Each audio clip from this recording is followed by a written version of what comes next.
Hi, everyone. My name is PM Petrone. I'm the Director of Health Services out here at Embry-Riddle.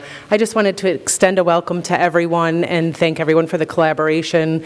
Welcome everyone online. Welcome everyone in person.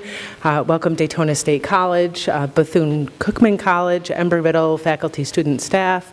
Excited to have you all. So with that, Jeanne will be doing an introduction. Thank you.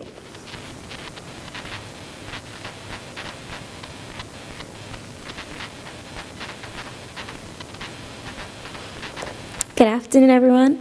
My name is Jeanne Harrigan. I'm a student here at Embry-Riddle. I'm actually the president of the Caribbean Students Association. I'm studying mechanical engineering and computational mathematics, and I am a senior from the island of Anguilla. So our two presenters today will be Dr. Jeanne Saunders and Ms. Juleen Daly. Dr. Jeanne Saunders is a registered nurse holding a Florida multi-state license. She has attained a master's in nursing, doctorate in healthcare education, and is a board-certified psychiatric mental health nurse by ANCC. She's a certified expert witness by the Department of Health, State of Florida, and has also obtained a nursing informatics certification in addition to being a nursing textbook reviewer. In addition to the many caps that she wears, Dr. Saunders is a professor of nursing at Daytona State College and Chamberlain University, who has acquired direct care and leadership experience in hospital, long-term care, corrections, community, academic, and consultation settings across consumer lifespan. Ms. Juleen Daly. Ms. Juleen Daly has attained an associate degree in nursing and went on to complete her Bachelor and Master of Science in Nursing Education. She is currently an associate professor at Daytona State College, teaching fundamentals of nursing practice, in addition to being a nursing instructor at South University Online, teaching caring for a multiple cultural society. Ms. Daly has acquired acute care and community experience in hospital, rehabilitative services, and academics. If nursing wasn't enough, at the Daytona State College, Ms. Daly holds the position of Chair of the Cultural Diversity Committee, Advisor to Diversity, Equity, and Inclusion Activities, and co-founder of Minority Sisters on the Rise, whose goal is to empower, support, and uplift minority women in academia. Additionally, she is actively involved in LGBTQ+ safe zone training, the Microaggression project, and the publication of Then and Now Stories of Race and Representation at DSC. One of her goals in life is to stand on the shoulders of ancestors and enact real sustainable changes for the next generation.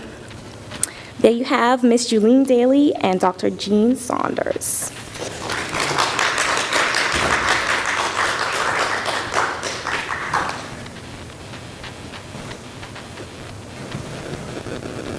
Hello, good afternoon. Thank you all for joining us today for this very important presentation on race-based traumatic stress.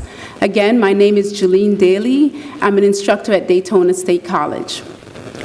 This presentation today, of course, I want to let you guys know that some individual may find this to be triggering due to historical and current events. So please take a moment to understand that this may not be an easy presentation for some, and the conversation as well may be difficult. But today's presentation is to provide an awareness, to provide information for those of you who are dealing with post-traumatic stress related to racism, and also for those of you who are allies, who want to be allies, and also want to learn about race-based traumatic stress. So the goal of the presentation today is education, and we are members of academia. So I hope you guys will support us and use this opportunity as a learning opportunity for all of us. To begin the presentation, I will start the presentation discussing, of course, we are dealing with Black History Month. So with that being said, since 1976, every American president has designated February as Black History Month and endorsed a specific theme.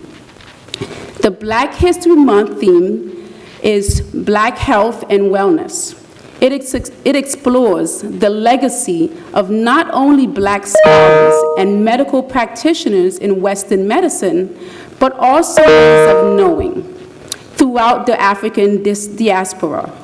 The 2022 theme considers activities, rituals, and initiatives that Black community have done to be well.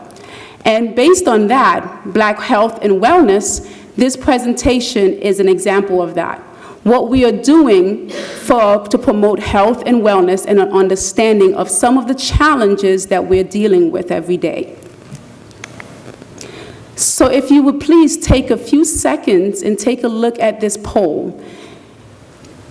This is not something that you need to answer out loud, but just take a few minutes and answer these questions to yourself.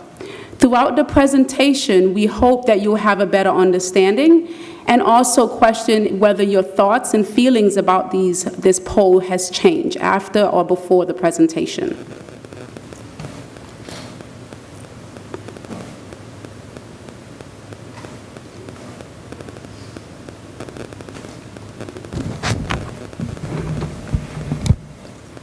Welcome, everyone. Thanks for attending. Appreciate your support. These are the objectives for today. We certainly want to define race-based traumatic stress. We want to talk about what causes it. We want to mention the effects and describe those for you. And then we want to help you. Okay, we're nurses. We want to help you manage it, the stress that comes with it.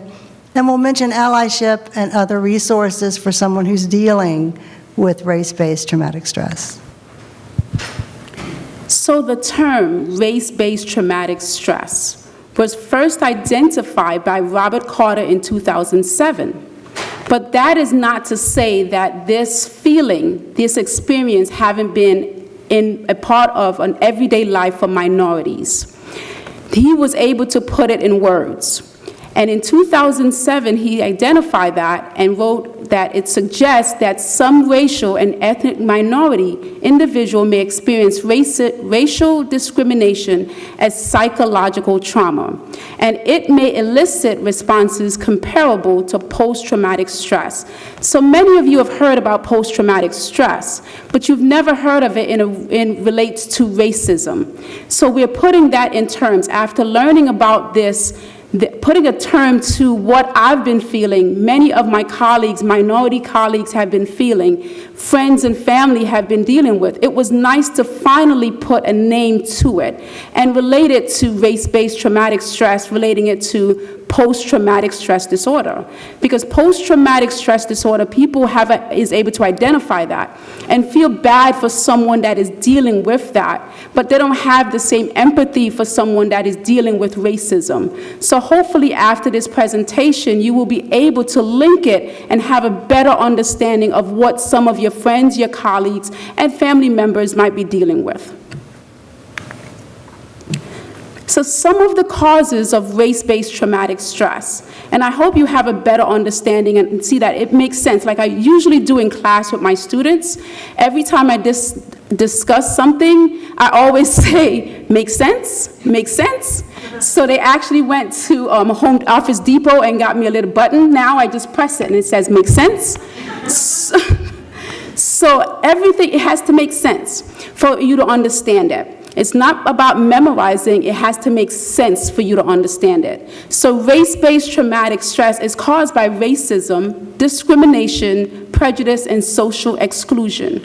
And many people are dealing with that, especially minority individuals. And it's not only related to race, but also it could have something to do with sexual orientation, religious beliefs, social experiences as well. So it's not only racism that causes discrimination and prejudice and social exclusion. And so trauma forms in many ways in different experiences by an individual. So some different types of racism that many of you are familiar with is individual racism. for example. This is the beliefs, attitudes, assumptions, and behavior that someone used to perpetuate racism. And that could be overt racism, which is blatant racism, but we also have racist jokes that some individual might find that is funny, but it's not for other groups. And also there's microaggression. And microaggression, of course, could be intentional, the individual meant it, but it could also be unintentional. And in those cases, when it's unintentional, we have to take that opportunity to educate someone so they change that behavior. So with that being said, there's many times that I've had interactions and communications with people about, for example, when someone look at me and would say, "I don't see color." When they say that to me, then that means to me that they don't see me, that they're not talking to me. So they don't understand my experience that I'm dealing with.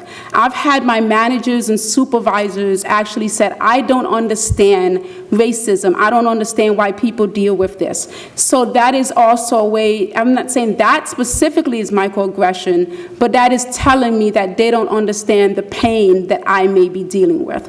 So even though I may respect my manager, my supervisors, it saddens me when they say that they don't understand racism, because they don't understand what I might be dealing with every day and even at work.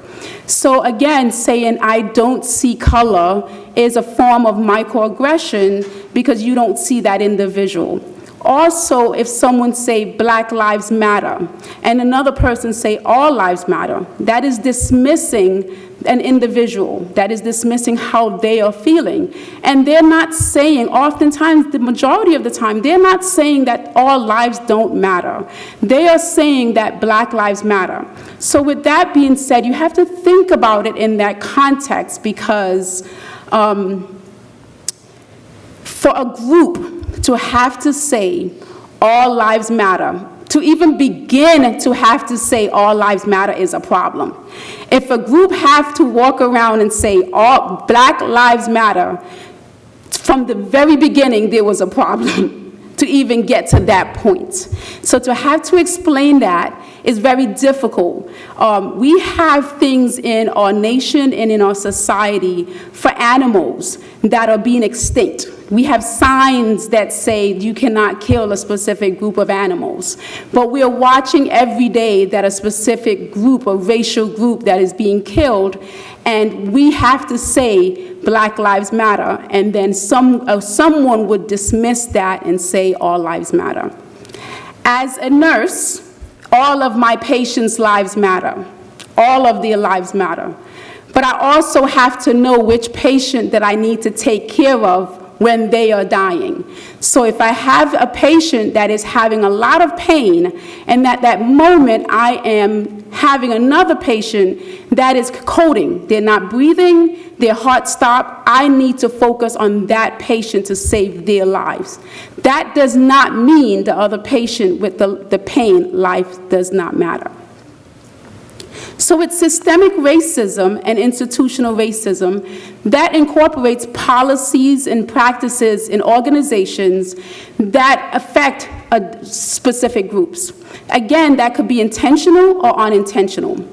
If those policies and procedures in that organization in any way, form, or another have disadvantages to racial groups or different religious groups or different sexual orientation group, then there's some type of racism or discrimination or prejudice going on in that organization. And that is being collected by statistics. All you have to do is look at the statistics in your organization, and if there's some discrepancies there, and one group is more dominant than the other group, then there is systemic racism in that organization. So there's got to be something put in place to change those outcomes, because it's disadvantage to the minority groups. Go back. Just to tag on, microaggressions, just like any prejudice or any bias, is a shortcut that your brain takes. So it's helpful. It's a helpful hint, all right? So you say, I can identify this individual, so therefore I know everything about that individual. The problem with that is it's very limiting, okay? It's not true, and it doesn't stay true over time, doesn't stand the test of time. So maybe once upon a time, you knew a person who that description fit that person. It limits you. It limits you as a human being. It limits you in interactions throughout your life. So even though they're handy to the brain and we all fall into them, even you can look at someone of a certain age, young or old, either age, either end of the spectrum, and say, this person's irresponsible, they're young. This person is grouchy, they're old. Okay, so those shortcuts, we come by them naturally, but it will leave us less limited if we can start to get rid of them.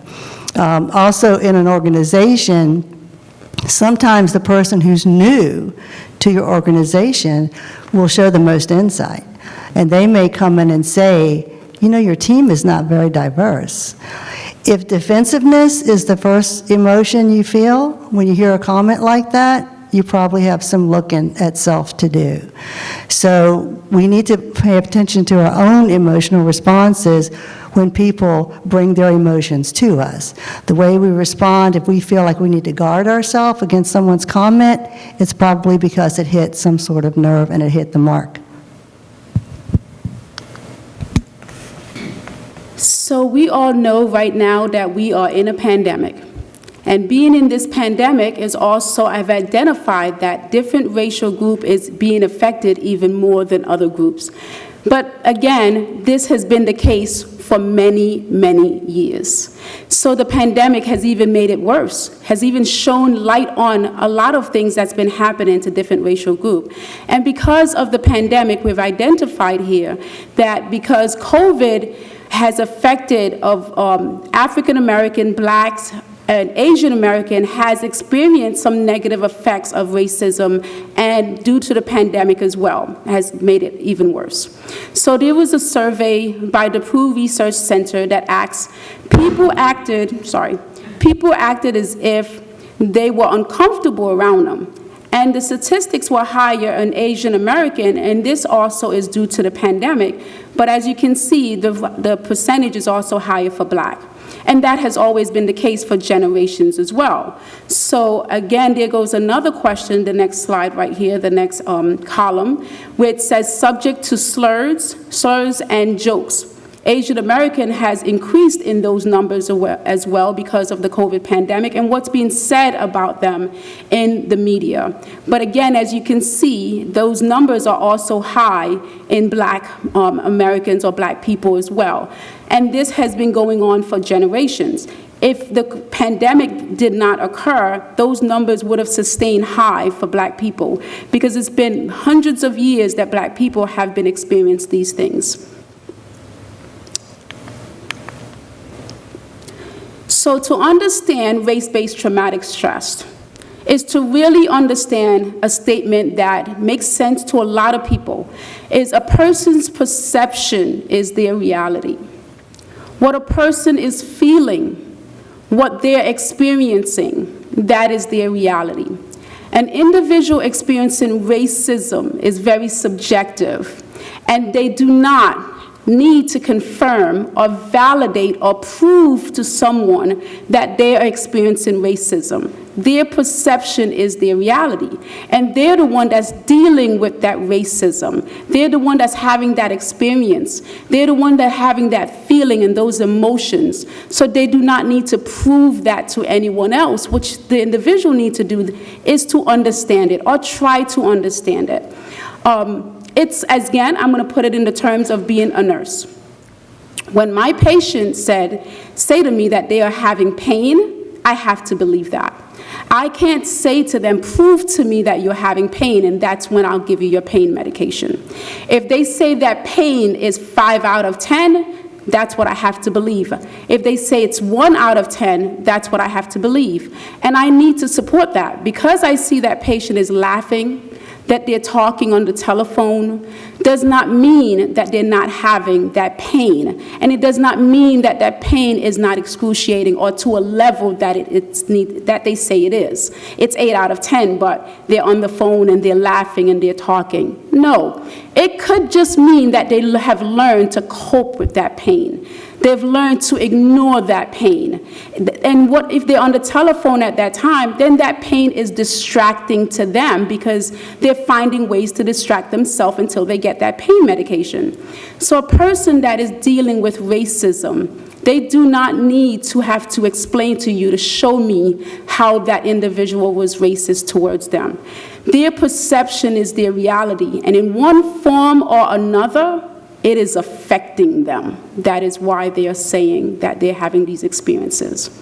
So the negative impacts on racism of people of color affects many areas, as we know. It affects their personal lives, their relationships, their children, how they learn in academia, in schools, in their workplace, because their colleagues, their friends, their co-workers, their managers, their supervisors do not understand racism. They have never experienced it possibly, or if they have, maybe not at the level of everyday interactions with other people, or maybe just seeing it on media, on the TV every day.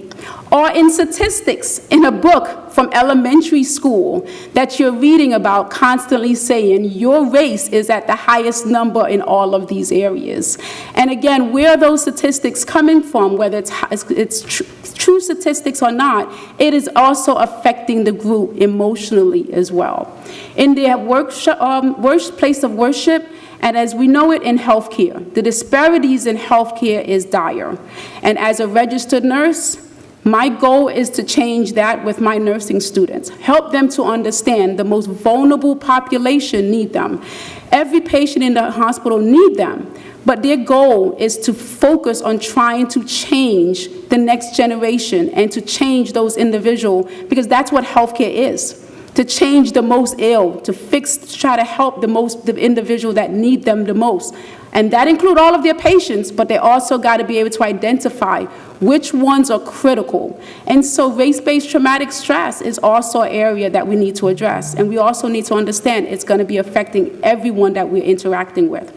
It doesn't matter your race, because either you yourself is personally dealing with racism, or your children, or your friends, or your family is dealing with it. But you can also have friends and family that are of the majority race, the dominant race, who just want to support you. Or they are watching their loved ones, their friends that are dealing with it. So it's affecting all of us, all of us. Again, the saying that goes, an injustice to one is an injustice to all. So trauma affects many areas of our body. It affects our brain, and it also affects our genes, and it changes from generation to generation. We'll get into that a little bit more. It's also transmitted from generation to generation because, again, that is why we're able to do genetics and see from generations before how our ancestors, how we track our generations, our family tree, is from our genes, is from our genetics. So we can't say that, hey, we are collecting history on our patients, or we're collecting history data online, and we can identify that this person is white, we can identify that this person is black, Asian, we can identify that a person has diabetes, but we can't identify that generations, anything that has happened to my ancestors from 100 years ago is some way, form or another, is a part of me. I may not understand how it's affecting me, but when I can't sleep at night, when I'm stressed about something, when I don't understand my feelings, I have to be able to say, ancestors, what is happening? Because somehow it has transmitted their emotions, their blood type. It is within me. That is why we're able to do family tree from our genetics. So the stress of my ancestors, the slavery of my ancestors, the fight for education from my ancestors, everything that they have overcome is inside of me and is affecting me one form or another, and the stress that they've dealt with. But again, we also know that trauma changes our social adaptability. How do we adapt with dealing with trauma? Some of us learn to cope with it, but then others don't. So adaptability is going to change. The environment that we're in is going to change, and how we interact is going to change based on how well we can cope. But there is hope. There's always hope. Trauma, post-traumatic stress, race-based traumatic stress, it is not our destiny. What we're doing today is to try to educate each and every one of you to make changes, to try to understand, to do your own research, because our family, our friends, our children, these young children watching the TV of what's happening to their own race is affecting them. And if you are an educator in school, you have to understand that this is affecting these individuals. No matter if they're laughing and smiling and talking to you, they are seeing that their race is being negatively impacted every day. And that is mentally affecting them, whether they see it or not.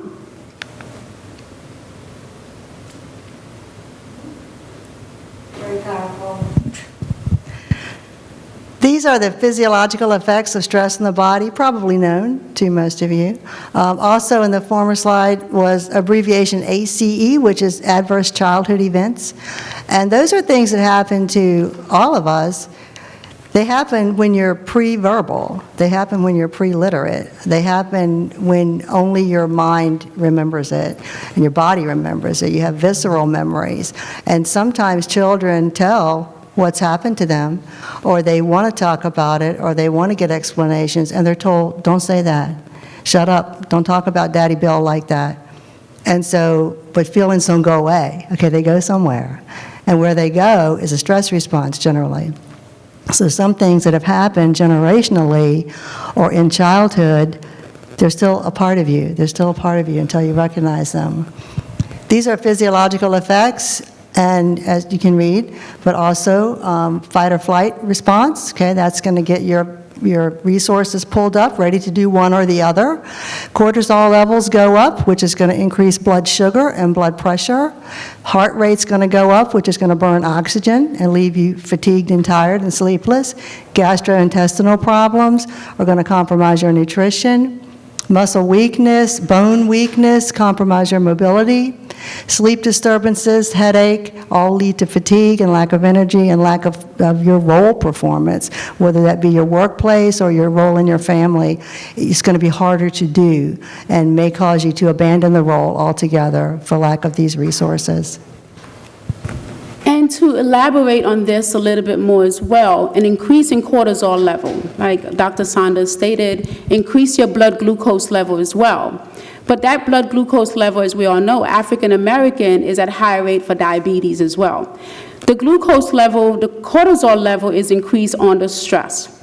So if there's a racial group that is constantly remaining under stress, that means their sugar, their glucose level is constantly elevated, and their bodies stay in that fight or flight response. It never really settles down completely. They're always on the defense. The heart rate is always slightly elevated. They're always slightly ready to fight, ready to respond. But that is because of the stress responses as well. And over time, that's going to cause an effect on high blood pressure, as we know, because I educate on this as a nurse every day. Black people is higher rate of high blood pressure. Black people is higher rate of diabetes. Black people is higher rate of heart attacks and all of these things, whether they deal with it or not. They may not respond to it. But a lot of these issues has to do with the stress response. And again, they may not be aware that watching the news and seeing all of these things that are happening to any minority racial group or any group, any sect, again, the LGBT community as well, the seeing that their sexual beliefs and practices, that's their individual, that is their life, that is who they are as an individual. And someone does not agree with that. That affects them as well. So imagine living in a world that someone say that you don't belong. That is unbelievable to me. And it doesn't matter your race, your sexual orientation, your religious beliefs or not. That is going to affect you one way or another. We as human beings have no right to tell another human being who to love, who to change, who to be as an individual. So it is affecting them, and we have to understand that. It's unfortunate that the group that is not being affected oftentimes think that there's not a problem. If you're not being affected, of course you're going to think that there's not a problem. And I am here to tell you there is a big problem. Whether you want to see it or not, there's a problem. My ancestors have given me this platform today to tell you there's a problem. And we're going to work on that problem. And race-based traumatic stress, religious beliefs and practices, sexual orientation, we are here to say that we belong. And we're not going anywhere.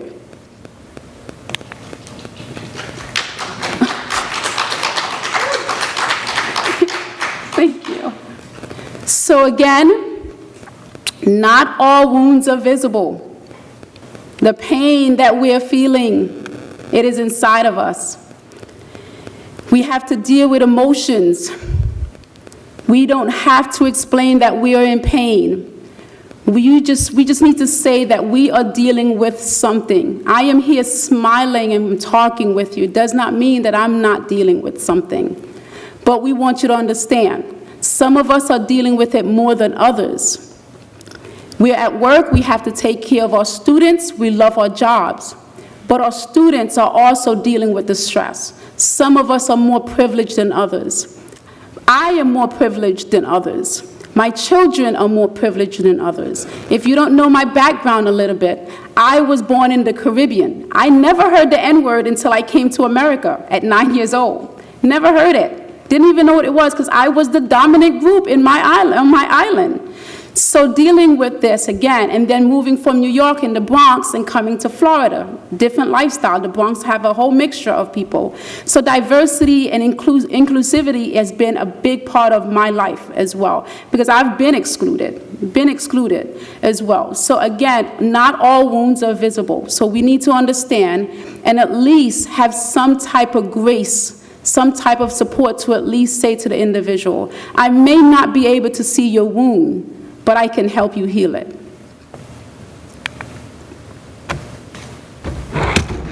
Dr. Saunders? Yeah, thank you. There might be some folks in the audience who are in my age range, but we're getting ready to look at a very powerful clip from a woman that's going to talk about her lived experience with forced busing in the United States.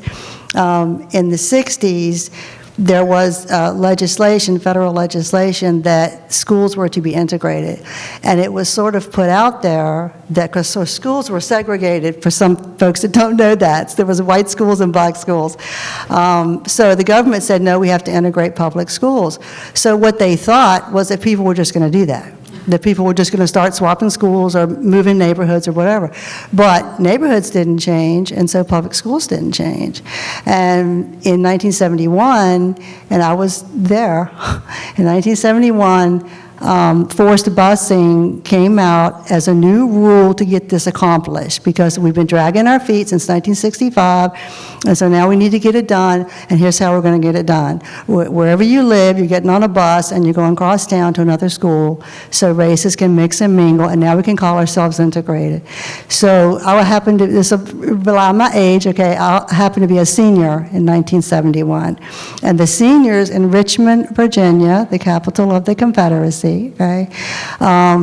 In that city, the seniors were allowed to stay in the schools they were already at so they could graduate. So that's why I didn't have to get on a bus and go anywhere. But receiving those students from other areas of town, the pain I could see, they were torn from their environment, and to them it wasn't an exercise in integration. It was, who are you, where am I don't have the sports team that I support, and I don't have my peer group, and I can't walk home now, and a lot of things changed. So it was a very trying, violent time, and I think this woman's story of her lived experience is a very good explanation of it. My father's early experience of, basically watching his parents die because they were not allowed to go to the hospital because there were no hospitals for black people. The trauma from that, my father being left an orphan with his younger brother, had a huge impact on him and then consequently on me. That was one of the earliest experiences connected to my father. The next would be my experience of being a part of the Operation Exodus program and being bused. There were only 20 of us that went to this particular school. Being in a black community, and then suddenly you're plucked out of that and you're on this yellow bus and it rocks up to this school where everybody in the school is white. And suddenly I became an other.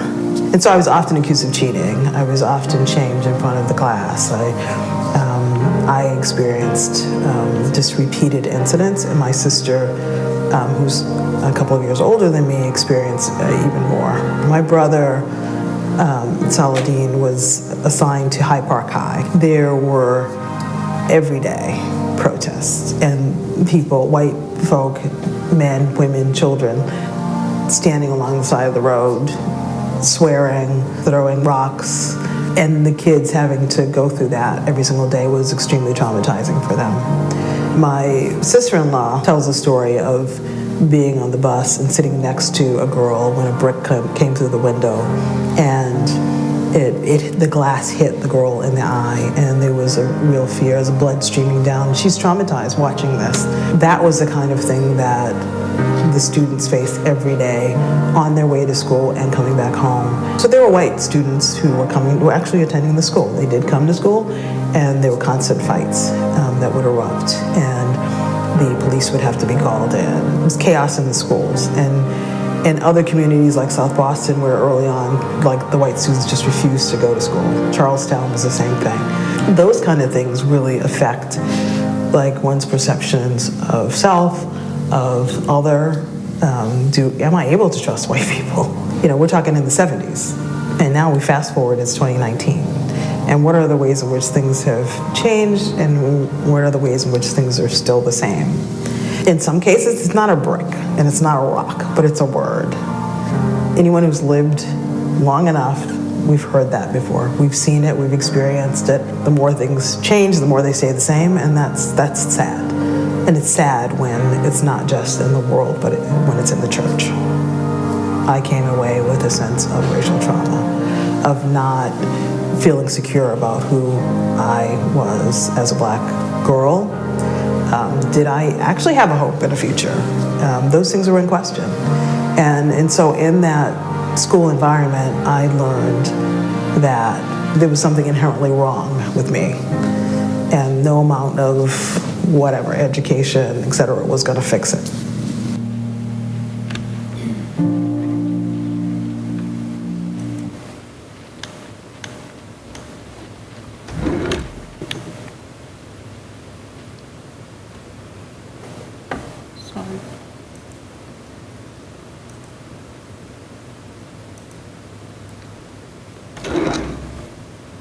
So again, this was interesting when I found this online, that racism is a serious threat to public health, and this was by the Center of Disease Control, the CDC, in 2021.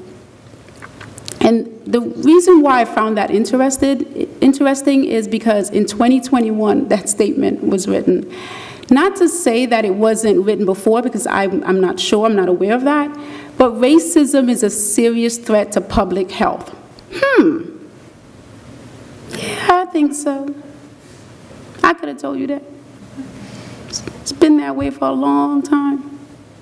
So again, those of you who are dealing with race-based traumatic stress, there's nothing wrong with you. I am here to tell you that. There's nothing wrong with you. It's real. You're not going crazy. You are not losing your mind. There is a problem, and it's affecting you. Now you can put a name to it. It's called race-based traumatic stress. It is like post-traumatic stress disorder. Now you have a name to it, and that is part of this presentation today, to let you know that you are not alone and you're not losing your mind. Nothing is wrong with you. Dr. Saunders?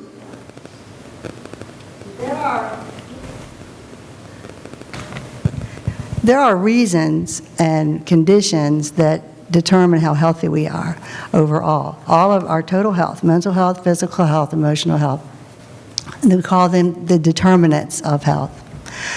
And determinants of health may be very supportive and very positive, and that's a healthy person. Or the determinants of health could be very damaging and negative, and that would be a person whose health is damaged. So here they are. It's a graphic of it. Economic stability, the area, the community where you live, where you raise children, where you live your life, could have economic opportunity, or it could have sort of a sneaky economic opportunity, like maybe there's a factory where everyone's employed, so it sounds like a good thing. Everyone has a job here. Everybody works at XYZ factory. We'll come to find out XYZ factory is polluting the soil, polluting the water, and what a surprise, it was put into a disadvantaged neighborhood. So there's things that go on that you think, well, this is a good thing, there's a place to work, but sometimes we need to scratch the surface of some of that. Social and community context, because people live on the same street or at the same zip code, they may or may not interact. They may or may not support one another. They may or may not speak when they go to get the mail. Neighborhood and environment, this is about green space. It's about how many places of worship are there in the area. It's about something as basic as utilities, repair of streets, sidewalks. Is there a dog park? Is there a children's park? Is there, do elders get together and talk? Healthcare, it's a big one, and we're kind of representing that today too. Healthcare can be a very healing, helping place, or it can be a very intimidating, what are you doing here? Nothing's really wrong with you. You're crazy, you're this, you're that. It can be a labeling, judgmental place. And it's unfortunate because we should be non-judgmental, we should be helping, we should be holding our hands out to anyone who comes there. And yet, some people who come away thinking, I'm never coming here again. So next time they have chest pain, they'll just stay home and maybe they'll call their mother, or maybe they'll just try to fight it out. When they're having their baby, maybe they won't go and seek any advice about that. So especially those of us in healthcare, we have to consider what's our reception to people when they come for our care. And education. In public education, it's again documented statistics. Children of color are more often referred for behavior problems, even though if you looked at the whole classroom, the behavior problems are pretty widespread. Everybody's kind of acting out, talking out of turn, getting out of their seat, fidgeting, whatever, and yet it tends to be children of color that get referred for discipline and for mental health services, of which there are few, but end up in sort of specialized classrooms, and again, sort of a segregation, based on something that's not really applied across the board.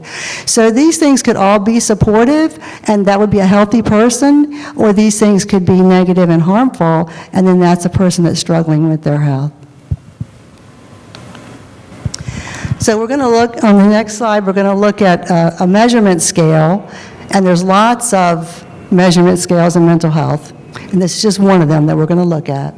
We're going to talk about the psychology of violence, and violence can be sort of quiet or it can be loud and in your face, but violence does change our brain. It does redirect our responses, so a person who's afraid may come across with aggression because that's how their fear expresses, their response has been changed.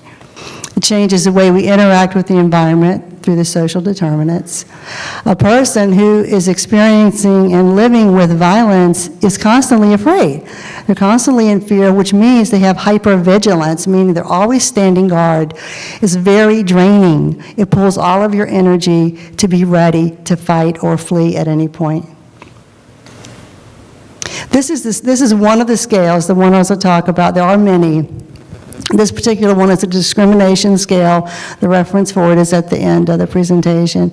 And there's two parts to it. The first part, the participant fills this out, and if you can see, or you can see later when you look at the slide, but the participant is asked, due to past experience of discrimination, how often did I, and then you fill in the rest, how often did I, let's have to get up here to see it. How often did I couldn't control my worry or felt embarrassed? And so the participant answers never too often.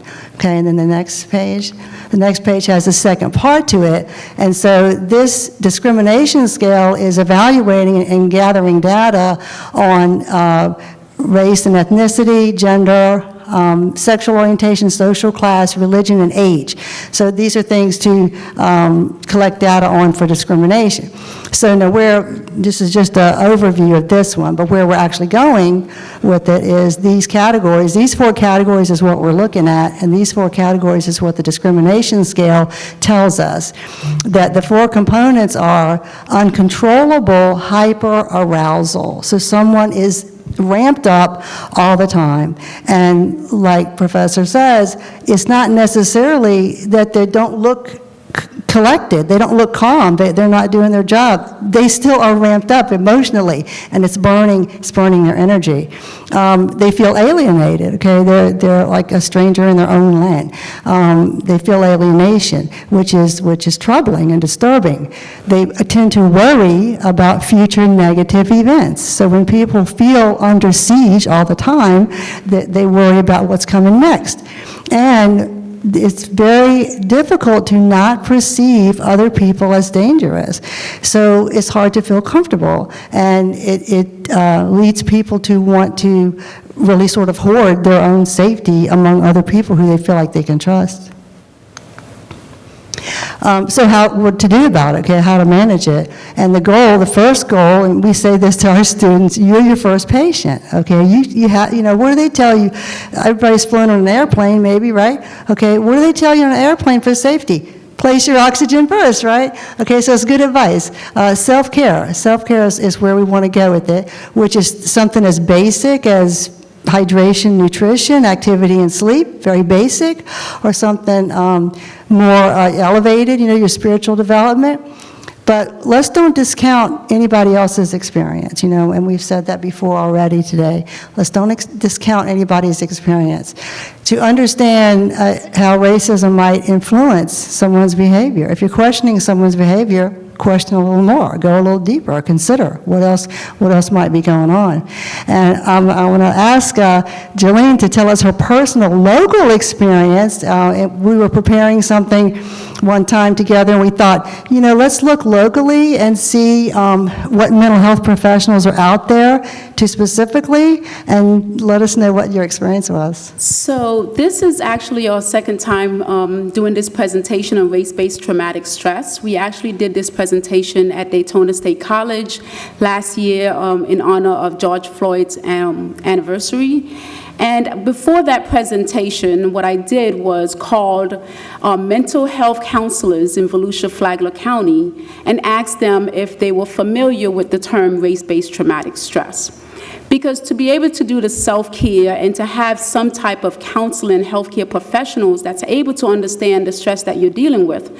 For example, someone going to mental health counseling for post-traumatic stress disorder, will your counselor understand race-based traumatic stress, or say, well, you're just complaining about racism, and once again, I don't understand what the problem is?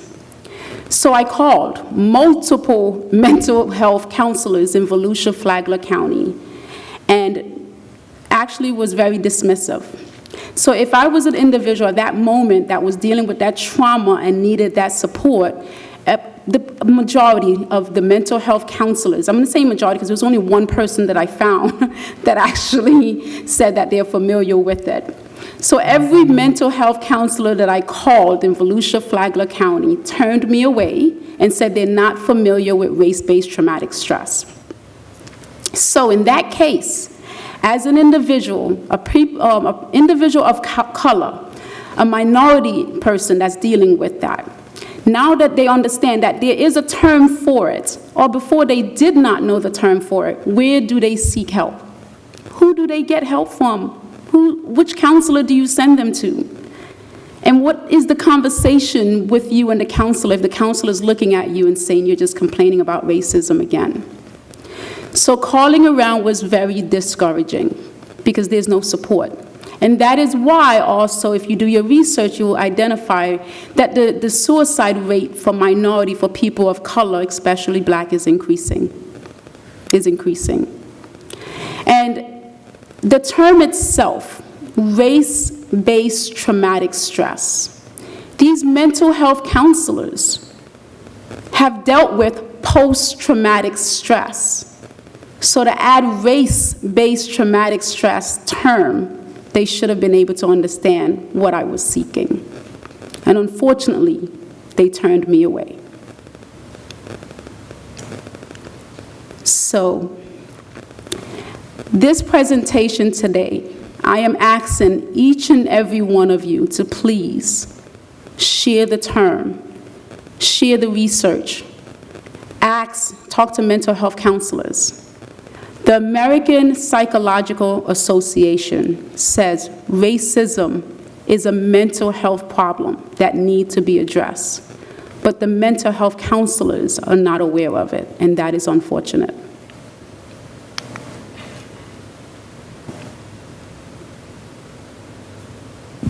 All right, so time to listen. Just asking? Go ahead. No. Okay. Okay. Yeah. So I'm going to read this statement to you by Dana Brownlee. Let me be clear for anyone who wants to pat themselves on the back for forwarding a racially conscious social media meme in recent days. It is not a profile in coverage to comment on a horrific video, then just continue on with business as usual. In this moment, we all have some level of responsibility. As Martin Luther King Jr. famously said, in the end, we will remember not the words of our enemies, but the silence of our friends. And in this case with race-based traumatic stress, we need our friends to support us because there's no mental health counselors available to help us. So race-based traumatic stress is affecting your friends, your loved ones, your colleagues, and your students. Please help us bring awareness to it. Okay, here's some tips for those folks working towards allyship. It's often difficult to know what to say, and so I'm just putting some words in your mouth, okay? And you can, as you get better, you'll come up with your own, okay? So if you feel called to open the conversation, here's a couple of words you could try on for size. You could say, I attended a presentation recently on race-based trauma. Is this a topic you and I could talk about? Okay, that's one way to open it. If the conversation's directed towards you or folks are reaching out to include you in the conversation, you could try these words on for size. I'd like to understand it better. I've felt it too. What's it been like for you? If you want to join in an ongoing conversation, you could try, what do you do to keep your balance? Okay, or anything, along these lines. If you don't know what to say, I would recommend for you to say that. Say, I don't know what to say. Say, I feel this, it's powerful, I hear you, I want to help you, I don't know what to say. It's okay to say that. These are social responses, and I call them that not because it's party talk, but because it's what people socially do and say. And so socially, people try to kind of, when you come at someone with a sort of an uncomfortable conversation or comment, folks kind of want to dispense with that. They're not really good at that a lot of the time. And so these are most likely not helpful if you say this. But if someone is sharing their experience and speaking about this type of traumatic experience, to say, oh, people are insensitive, they don't really mean it, that's not helping, okay? That's a social response. It's dismissive. It doesn't address their feeling. And so you don't want to just address the words, but what's the feeling behind the words? So if someone says, I think my boss is racist, what's the feeling behind that word? Okay, you could say, oh, I'm sure he's not, or I'm sure she's not. But that's addressing the words. Okay, let's look for the feeling behind it. To say it's not that bad, that's almost as bad as saying, I know. Okay, you don't know. You don't know, and you're not going to know unless it's happening to you or you're so close to it that there's absolutely no way you can absorb it. So it's not that bad, and I know, probably a social response and probably not helpful. And to advise someone to just ignore it, again, we're making a lot of analogies with patient care. How do you think you'd like to be laying in the hospital bed and have your nurse say, well, just ignore it? Okay, these things are real, they're painful, they're shaping people's futures, and these are social responses that are not going to really help.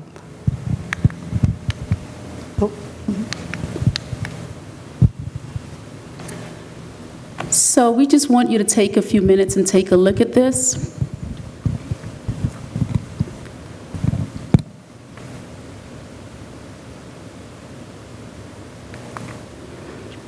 And Dr. Saunders, share about the resources?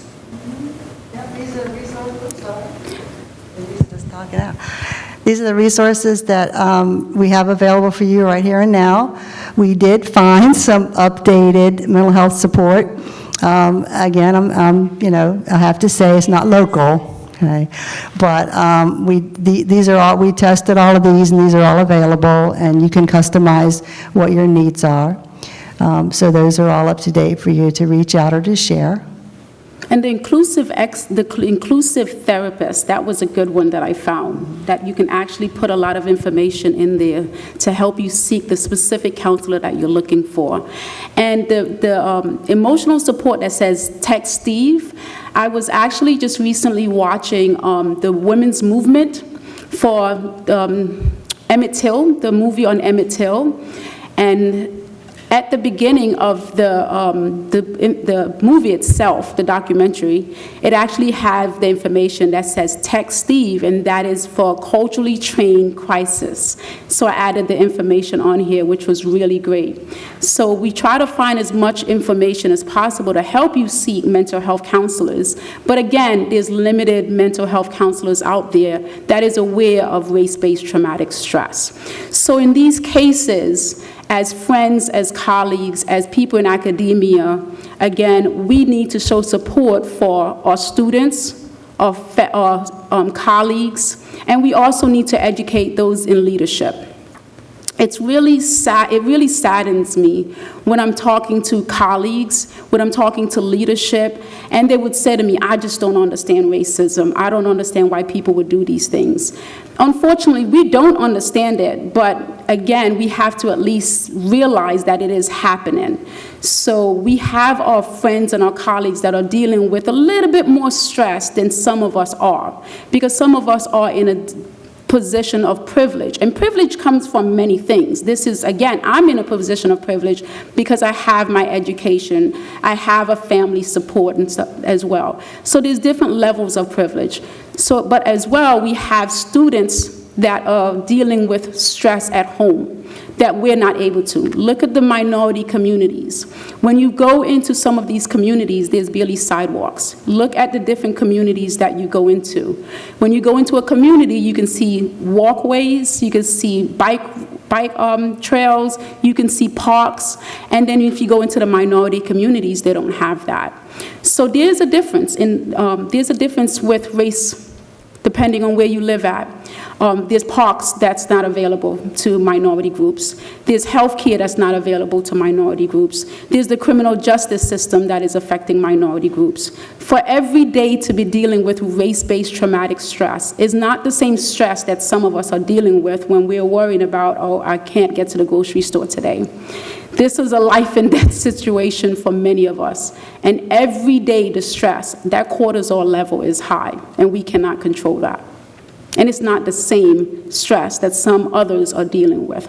And we have to first recognize that our colleagues and our students are dealing with a different type of stress that some of us have never experienced and would not want to experience. Because if I put a survey out there right now and ask which race you do not want to be, and you choose a certain race, then there's a reason why, because you have identified that race is being disenfranchised. And that is evidence, has proven that.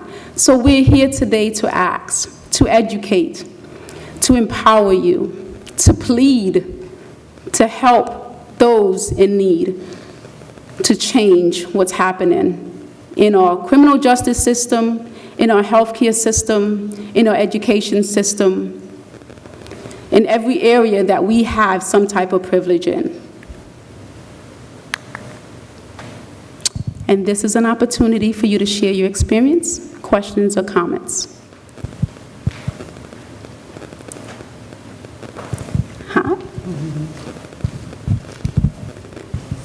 Would anyone like to share any questions online? We did open it up to online questions, and we'll open it up here to one of the online questions is what do you do if your perception is that racism is embedded in your organization and you feel there is no one you can confide in, especially someone who is not a minority? That's a great question. So what do you do in that case? And that is the issue that we're dealing with. We need support from friends and family. We need support from those colleagues. If it's our supervisors or managers and we don't have someone there, we need to find someone in our organization that we might be able to talk to. So in those cases, we're not going to have enough individuals available if we don't educate them that this is a problem. They first have to be able to understand that this is going on in the organization. So the organization needs to now, these organizations, these colleges, these universities, these elementary and private school, needs to start putting a mental health counselor that is aware of race-based traumatic stress, that they can seek that individual out. That's what we need to now put in place, because we've identified that these are issues and there's not enough resources available. And if that is not available right now, as we all are aware of, we have to start having the conversations with our colleagues and let them know we're willing to listen. We want to let them know we see you, we hear you, we're trying to understand. So we can't put someone in a position that don't know how to answer that question, because if the individual is not there, then there's no one to seek out. But the goal is to become that ally, become that ally. Talk to your colleagues, talk to your supervisor, and let them know there's different ways to address situation. For example, if there's a minority colleague that is dealing with another colleague that's in the dominant group, and you have to meet up with your leadership in your department, it's not always a good position to put that minority individual in a room with two dominant individuals without having an ally with them. That is the first step to understand racism and race-based traumatic stress, because all that you're doing is adding stress to that individual. So if you identify, again, that this is two dominant individuals in a room that's going to communicate with a minority person, there should be an ally with that individual, whether it's good or bad. There should be someone to support that individual. Thank you. A couple other comments, and wasn't sure if you wanted to comment back on some of these comments, was excellent presentation. Many people also have what is called unconscious bias, and this is one reason why they do not want to identify or deal with race-based traumatic stress. That was a comment. Dr. Saunders, any? Yeah, it was a comment, not a question. I would say too, okay, the key word being unconscious, if you don't know it, you can't address it, you may say, okay? However, I would just encourage everyone, all of us, myself, everybody, just open your mind a moment and just consider, you know, how could I be different? How could I be better? What could I say? What could I learn? What could I listen to? You have to sort of, it has to be like a self-seeking behavior. You have to look for something. And it's very comfortable to believe that you're okay and you don't need any improvement. That's really a comfortable spot. But as I said before, you're limiting yourself and you're limiting to what you could receive from the world and what you could give to the world. And some people are really okay with that as well. You know, it's always going to be limited people, I guess. But it is to question, when you don't feel there's something there, maybe, you know, take a look, you know, scratch the surface, maybe there is. Thank you. Is there any questions out in the audience? And then I have a couple other comments that are in the chat.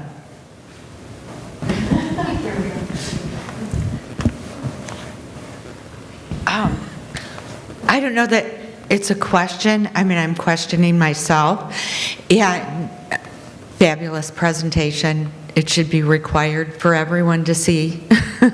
But a couple of things that you said that really hit me among everything was when I'm going to relate two things. When Julene said that it was identified in 2021.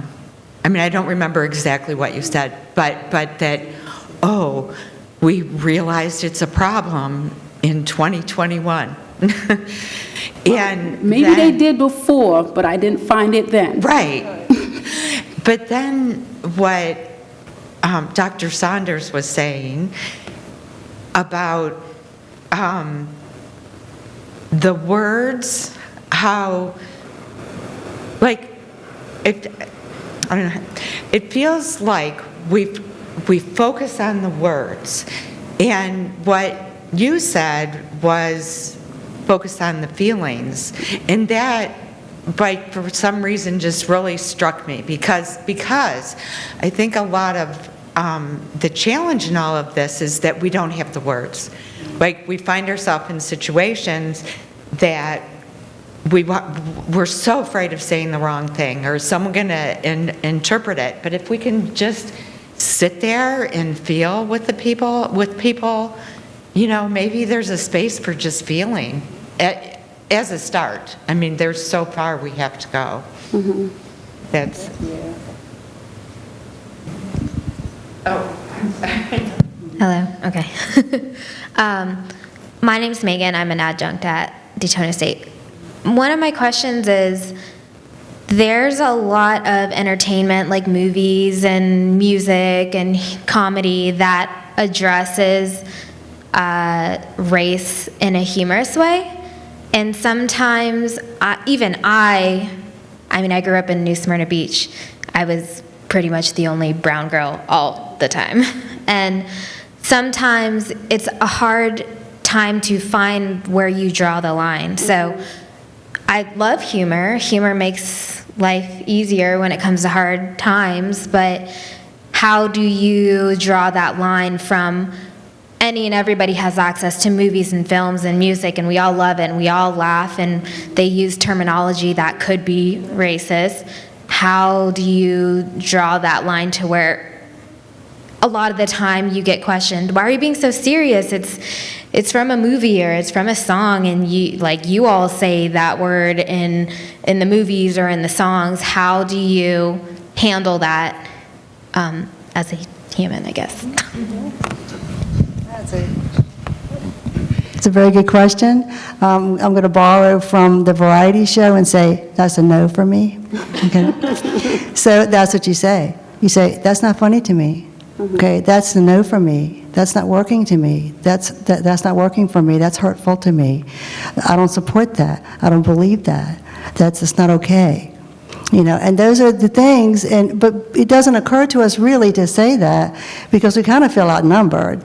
If everybody's laughing and having a great time, then you feel like you don't want to be the wet blanket, you don't want to be the one that brings everybody down. But you're not bringing anyone down, you're bringing yourself up, okay? And all you say is, that's a no for me, okay? I don't think that's funny, I don't find that funny. And you don't have to elaborate, but again, you're right, there needs to be a space for a feeling. And so, and if this is a group of who you may be thinking of as friends or acquaintances that you spend social time with, maybe that's not really a group. If that is truly their ideology, and you've told them that it's offensive, it's hurtful, it's not funny to you, you don't support it, you don't want to hear it. If you tell people that and they continue, that's really a strong message. Like, let's move on from this group. And don't forget too, I would say, I really would prompt all of your bravery to say these things, because you never know who you are influencing. You never know who is listening and takes courage from what you say. So it's worth it. It's worth it to speak up. I mean, we've both spoken up when we were scared spitless, okay, to say it. But again, you don't know, and we've both had people to approach us in an elevator or in a parking lot, I don't mean in a threatening way, I mean to say, thank you for what you said today. I really appreciate it. And we don't even know this person. We're like, okay, you're welcome. But again, people are listening, okay? They are listening, and on the drive home, maybe they'll turn the radio off and they'll think about what you said. So don't think that when you make that stand, that it's not observed and that it's not important. Also think about it as an opportunity to educate. An opportunity to teach. Don't miss an opportunity to educate someone, because maybe they're not hearing you at that moment, but maybe the situation will arise again and they'll think about what you said. What I use for my motivation oftentimes is the next generation. The pain and suffering that we're dealing with now, our ancestors dealt with way, way more. And so you are doing your best to leave this world a better place for the next generation after you. So unfortunately, you got to deal with some of the pain and suffering, but your ancestors dealt with a lot more. So that will empower you and motivate you enough to speak up and change, stop that individual from continuing that type of conversation or speaking to you in that term. If you don't say something, then you are leaving behind that possibly your children, your grandchildren, your nieces and nephews, for them to be exposed to that conversation, instead of you limiting one less person in this world that's going to continue that conversation. So you owe it to your ancestors to stop it. I just want to make a comment. And we have to remember that traumatic stress syndrome, too, doesn't have an expiration date.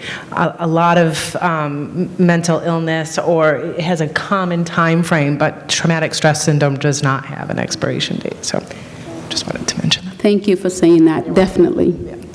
Does anyone else have a comment? No? So in terms of this new theory of critical race theory, right, which is a long time ago, anybody who knows anything about it's been around forever. So when you talk about having a conversation about race and trauma, and then you have a conversation about just eliminating the whole discussion altogether. We don't even want to talk about the Holocaust. We don't want to talk about slavery. We don't want to talk about hangings. We don't want to talk about this dismissal of people. Yes. All right. So how do you get from, okay, I don't really want you to call me the N-word, but then I don't even want to talk about it. So, we're at a very big crossroads right now. And I think everybody should be very, very aware that we have to have the conversations. The only way to get rid of trauma, as we all know, is if you talk about it, to try to eliminate it, and everybody has a discussion about it. So we can talk about this all day long, but if we don't get a handle on the critical race theory and how our children are going to be taught, then all this is mute. So that's for me. 100% agree with that. I agree too, and I was just going to say that In many universities, and in my university, we have an annual diversity training video that we watch, but I've never heard them use this term, race-based trauma. But to me, that should be included. It's such an essential part of understanding. Yes. And I would offer too, I'm sorry, I would offer too that it's very, it's kind of a fantasy to hope for a sweeping change. That'd be awesome. That'd be awesome if we could just sweep change, but it's going to be it already is, it has been. It's going to continue to be baby steps, but it's a baby step forward and not any back. It's just, if you have one colleague, one person who says, I guess I see that point. Look, that's a shining moment. You have to just take it as you get it. But I would say just don't give up moment by moment, day by day. Just keep it going, and the momentum will carry somebody somewhere. And I would say at home, in your homes too, read with your children. I guess we're not going to get off on any kind of soapbox, but books can be banned, okay, but books can also be read. They can be bought, and they can be read, and they can be shared, and, with your grandchild on your lap and read the book. My kids read, they read, and I read with them. So in your families, in your friendships, it's just make every move that you can, have every success that you can attain, and it would be one day, and it'll be wonderful when there's a major change. But the little changes can't be discounted. Let's don't stop doing that. That's how I do it. That's how people I love do it. So, yeah. Unfortunately, talking about the critical race theory and a lot of the other bills that are being passed that some of you need to do a lot of research, and all of us do, because I know I need to do more research on it as well. But we need to stay in touch with all of the changes that's happening right now. But we also need to understand, for the lady back here, this presentation today, now you'll be able to take it back. Tell them to add it. Tell them, I know about race-based traumatic stress, and this needs to be a part of the presentation. We're getting the information out. So if you take this education today and share it, then the purpose of this presentation was successful. So, but also those individuals who are allies, want to be allies, who support the minority groups as well. We also have to take into account the different things that we're voting for. We can't vote for bills and events and things that are happening in our community and say we're allies when it's negatively affecting the minority group. That's not a true ally. So you need to stop lying to yourself if you're voting for a specific group or a specific bill that is being passed and it's disenfranchising, it's affecting the minority group that is already being affected, then you're not helping them to advance in this country and in this nation. So you really have to take a look. We have to make changes, and we can't make one step forward and 5 steps back each time. But regardless, no matter how bad it is, what else can we do? We have to fight. We have to continue this fight. So as we've heard before, the good fight. Got to keep moving forward. Anyone else? I have just a statement and then a question from the chat. Administrators, professors, staff, etc., must be transparent. We who are aware need to make leaders responsible. They must promote dialogue about racism. That was the statement. Some might assume that because you are a person of color, it comes easy to you to address issues of racism, particularly to a majority audience. Please speak to your own personal level of comfort as you present this very broad issue. Does it create stress for you? Oh, wow.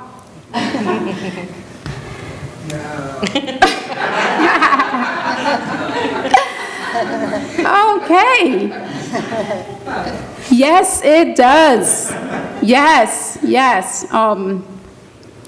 So being transparent. I leave here today and I will be possibly later in my shower crying. Yes, it causes a lot of stress because I am putting myself out here. I am talking about this. I've been to meetings and discussions and forum, constantly having this conversation.